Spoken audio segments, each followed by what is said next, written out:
going on, everybody? Happy training camp, happy preseason football. Hope everybody is, preseason is off to a great start.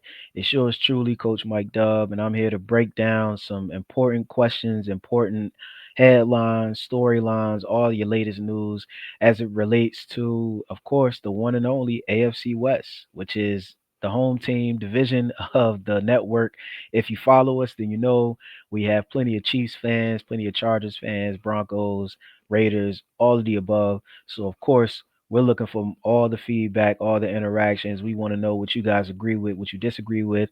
But we're going to break down all the divisions. Today, I have the privilege, I should say, of breaking down the AFC West as far as the preseason storylines, what we should look for, what questions each team has to answer. And I'm curious to know if you agree, if you disagree, and also what your answers are to some of the questions that were posed. So, like I said, preseason is off to a huge swing. We just wrapped up week one. All teams have played at least one preseason game at this point. And we've seen some good football. We've seen some exciting things. Of course, if you've been following training camp for the past few weeks, you know that there's been a lot going on. Unfortunately, there's some injuries that's been happening as well, like always. So we'll talk about that, how teams can bounce back from that, some rookie sightings, all of the above. We're going to dive into it all. Like I said, we have questions, we have headlines that each team needs to answer going into the 2025 season. We want to know what you guys think. So let's jump right into it, right? So first and foremost, of course, we have to start with the Super Bowl. Super Bowl contenders, not the champs, but the team that has really dominated the AFC West for quite some time, the Kansas City Chiefs. What are the questions that they need to answer going into the season? What are they looking to see with preseason as we wrap up training camp in the next few weeks? What do they need to get to in order to be where they need to be? And that question for me is, do they do enough in the offseason to stay on top of the AFC West? Now, why do I pose this question to the Chiefs? If you look across the AFC West, there's a lot of teams that have been busy. Of course, we've heard a lot about, the new coach hirings, free agents, highly touted draft picks, all of the above. The teams have definitely gotten stronger. All the teams in the division, and right now I'm talking, outside of the Chiefs from the perspective of the Chiefs, but all the teams outside of the division in the division have gotten stronger. Of course, they're chasing the Chiefs, who have reigned supreme for a long time. Like I said, we've seen quarterbacks. This is probably one of the best divisions as far as quarterbacks, one of the most competitive divisions from top to bottom. So the question is, with all this happening, where did the Chiefs land with that? Now, the reason why you also want to ask this question is because the Chiefs, they've been, dominating for quite some time. They also aren't getting any younger. Some could argue that they're right at the prime. Most of their guys, of course, Mahomes is the main guy there. He's right at his prime. But then you got people like Chris Jones, who is in his prime as well. But has he seen his best days? Is he still dominant? And then of course Travis Kelsey. Is he still dominant? Has he seen his best days? He had a down year last year. Do we think that he can still be who we need him to be, or who the Chiefs need him to be? So with all these questions being asked, you really have to go back to where they ended. They were a Super Bowl team last year, Super Bowl appearing team last year, and they really just had a few questions that needed to be answered, in my opinion, in the offseason. They really didn't need a busy offseason, and I think they addressed them. First and foremost, of course, with Josh Simmons. The question that they needed to ask is, were they going to find an answer on the offensive line, specifically at that left tackle spot, to make sure that they have some type of protection from Mahomes to be able to find his weapons and be able to do his thing. To answer that question, I think they did. I think they found a good answer with Josh Simmons. He's been doing well in training camp, adjusting to the game. Of course, he came from a blue chip program anyway, so he's going to be a guy that could fit right in. You said it all along. I thought that was a great pick for them. And then of course, also on the other side of the ball, Christian Fulton. He's been healthy. Just got back, I believe, in training camp this week. So of course, as long as he's able to stay on the field, he's a guy they got from the Chargers. I think he could be a key asset and a key acquisition in the offseason. So they really didn't make a lot of noise in the offseason, but then again, they didn't really need to make a lot of noise. So that being said, I think the Chiefs are in a reload stage where we could see them, continue to compete, continue to be at the top, without a whole lot of shaking up, going on with their roster, but just enough so that they can stay at the top. So my answer to that question is yes. look for Josh Simmons, look for Christian Fulton to be the answer to these questions in the preseason and going into training camp. So next up, we have arguably the team that was, right on their heels, right next to them. A team that, of course, had a big hire last year with Harbaugh and a lot of expectations this offseason. So the questions now are what needs to be addressed for the Chargers going into the season, right? And I think if you've been paying attention, of course, you've heard the news. You've seen it. Two major headlines that happened this week with the Chargers. They signed back Keenan Allen, the longtime productive wide receiver. And then also, unfortunately, they lost Rashawn Slater. So that's the main thing. With losing Rashawn Slater, does this change the expectations for the Chargers? And are they still contenders? Once again, this is a team that was a playoff team last year. They're a team that went out, they prioritized, getting some help on the offensive side of the ball. Of course, Greg Roman there, we know what he likes to do. We know what his bread and butter is. They want to run the ball. Harbaugh, he's always been a run the ball type of guy. They've tried to solidify their defense. They've gotten, some answers at receiver. Of course, they brought in, another vet that had some success there in the past. Now, listen, everybody knows right now where Josh Herbert is in his career. It's getting to the point where they want to start mentioning him in the same realm as the Josh Allen's, the same realms as the Patrick Mahomes, the Joe Burrows, of course, like that. He wants to be in the elite conversation with the quarterbacks.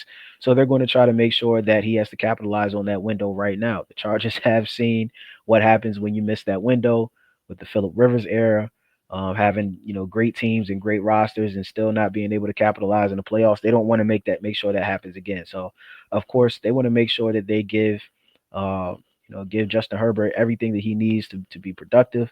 So that being said, they came in with high hopes. They came in, they started the season, everybody being healthy. I think, definitely there was talk about the Chargers perhaps winning the AFC West or contending for the AFC West. And I think that talk can still continue. Now, of course, they had to go out and they had to sign Rashawn Slater. They got him a deal about, I guess it was maybe a week, maybe 2 weeks ago. So it just got done. And then he goes down. What does that mean for the Chargers? Um, Long story short, I think that they still can be contenders. Does it hurt? Absolutely, it hurts. But one thing that I can say is thank God that they brought in Makai Becton. Not only did they bring in Nakai Becton that adds to their depth on the offensive line, now you have to shift Joe Alt to left tackle most likely, or you have a little bit more that you can do at that offensive line spot. But also, of course, Makai Becton is a guy that reinforces the run game. They also drafted a rookie running back, and also picked up Najee Harris. So, doubling down on that run game, doubling down on the defense and trying to do what they need to do.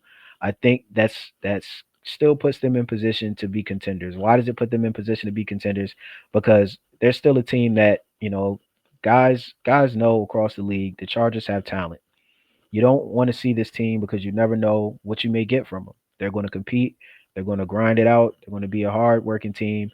Those are teams that can always compete with anybody. So even though Rashawn Slater hurts, it does take down, a little bit. If you had to give them, I guess, a over under on wins, it might, if I had them at 12 wins before, I might have them at 11 wins now or something like that.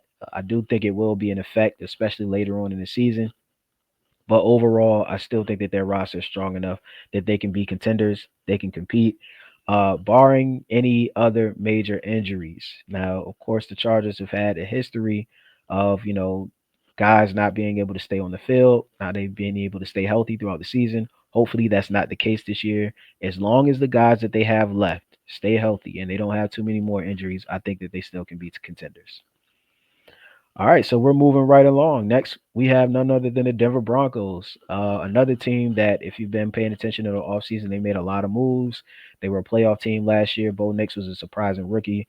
So, what questions do they need to address? What questions do the Broncos need to answer going into Sean Payton's third year, going into Bo Nix's second year? That's the question. All the questions to me surround Bo Nix. As good as a rookie campaign had, it was kind of one of those where it was shocking because nobody was expecting it, and now the question is going to be, all right, well, he did pretty well, but is he legit? Is he still a playoff quarterback? Is he a guy that can take your team to the next level, or is he just better than what we thought? Those are the questions that if I'm a Bronco fan, I would want to know. For some reason, it's hard to buy into the Bo Nix being that guy. Even coming out of college, he was a guy that was capable, a game manager, even down to playing decent football, whether he was at Auburn or at Oregon, but he was never looked at as the guy that was probably going to take your program or take your team to the next level. And when the Broncos drafted him, it was one of those, well, they needed a quarterback, they needed somebody to get under center. Uh, you know, he was the best option available, and I think he really played better than anybody would have thought. So the question still remains, though: is he just good enough, or is he actually a playoff winning quarterback? And can he take the Broncos to the next level? My answer to that is absolutely. And a part of the reason is because if you've been paying attention to training camp, you've seen Troy Franklin been tearing things up. He's going to be a bona fide weapon for him. And they brought in Evan Ingram as well, who's another bona fide weapon for him. So doubling down on that, Sean Payton wants to make sure that he's going to be successful. We talked about the defensive acquisitions over the offseason as well. I think that plays a part into it. All of these things coming into play, I think Bo Nix does continue to be one of those quarterbacks that every year you look up and they're playing winning football. And part of it is because you build the roster around him, and he's going to do a good job of managing it. He's going to do a good job. Of course, I think he's going to have to take down on the turnovers, and he may not have to take as many risks as possible. That's another team that added a running back to their roster this year. So we'll see how they utilize that. KJ Dobbins, obviously coming over from the Chargers and the Ravens previously. If he's a guy that can stay healthy, we'll see how they use him. But I love the acquisition of Evan Ingram. And so far in the playoffs and what you're hoping to look to see for the rest, I meant to say preseason. So far in the preseason and training camp, and what you're hoping to see for the rest of training camp is the development of Troy Franklin and that chemistry with Bo Nix. But I think these are things that take them over the top. And I think that Bo Nix has what it needs, possibly to see a playoff win for the Broncos this year. And finally, last but not least, we come to the Las Vegas Raiders. Now, a team that's constantly in the headlines for better or for worse. Of course, they've been in the headlines for some questionable things that happened with Christian Wilkins. They got him out of there. New hire and Pete Carroll, old face, new place. Geno Smith, he's back in the mix. Are these, with all this being said, what questions, if you had to narrow down one big question for the Raiders, what would it be? For me, all eyes are on their draft class. Did they strike gold in the draft? Now, of course, their first round pick, Ashton Genty, everybody loved him. Everybody wanted him. How's he looking in camp?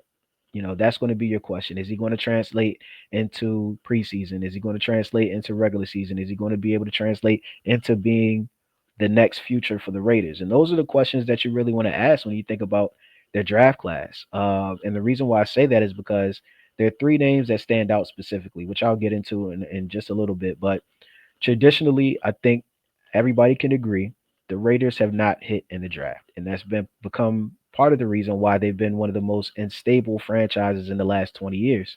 Is because of their inability to draft the right guys and develop the right guys. I won't even just say drafting because sometimes it's all about developing them as well. This year seems to be a little bit different. Of course, last year also when you saw Brock Bowers and how he progressed and being, possibly the most productive rookie outside of Jaden Daniels, of course, last year. And there's a few other guys that did well as well, but Brock Bowers really had a great season last year, homegrown, drafted. They were drafted Max Crosby a few years, not too long ago. He developed into a Pro Bowler. But traditionally, for a long time, the Raiders were not hitting in the draft. Finally, this year, it looks like they may be able to get their core roster based off of how their draft picks have progressed so far, how they've done in camp so far. We mentioned Ashton Genty. Also, Dante Thornton, who's been turning heads at wide receiver, big play receiver, came over from Tennessee, drafted from the Vols last year. I think he's a guy that may potentially have superstar potential. And then also on the defensive side of the ball, Darian Porter, the young corner from Iowa State, who has, been getting number one reps. He's been holding his own. He's continued to learn each and every day. Listen, these three guys partnered with a solid veteran staff, a solid veteran presence in that locker room, and of course Pete Carroll with bringing in his culture and bringing in the stability that he brings. I think this could be the rookie class or the young class, I should say, because you're adding in Brock Bowers and some of those other guys. But this could be the young core that the Raiders need to turn the corner. And I would keep my head on the swivel if I was the AFC West because the Raiders could be coming up really soon. I think they have some great young talent. I think they struck gold this year in the draft. If you've been watching preseason so far, what I'm looking to see for the rest of the two games is, Dante Thornton. Again, big play receiver. Of course, Genty is a dog, and Darian Porter. These guys can be heavy contributors out the gate right away. They've already started out fast, but I think this is the core that could change the Raiders franchise around. We might not see it this year, but maybe in 2 years, maybe in 3 years, this may be a playoff team, possibly a team contending for the AFC West. So to answer the question, I do think that the Raiders struck gold in the draft. However, of course, as preseason comes to a close and training camp continues to roll around, we're looking to see how these guys translate to the NFL. So, let me know your thoughts. What do you agree with? What do you disagree? And what questions do you have of your own for not only the AFC West but every other division? Because if you pay attention, if you tune in all week, we'll be breaking down every single division in the NFL, answering all types of questions and talking about the preseason as we continue to get closer to kickoff. Without further ado, it's yours truly, Coach Mike Dub. Looking forward to talking to you guys later.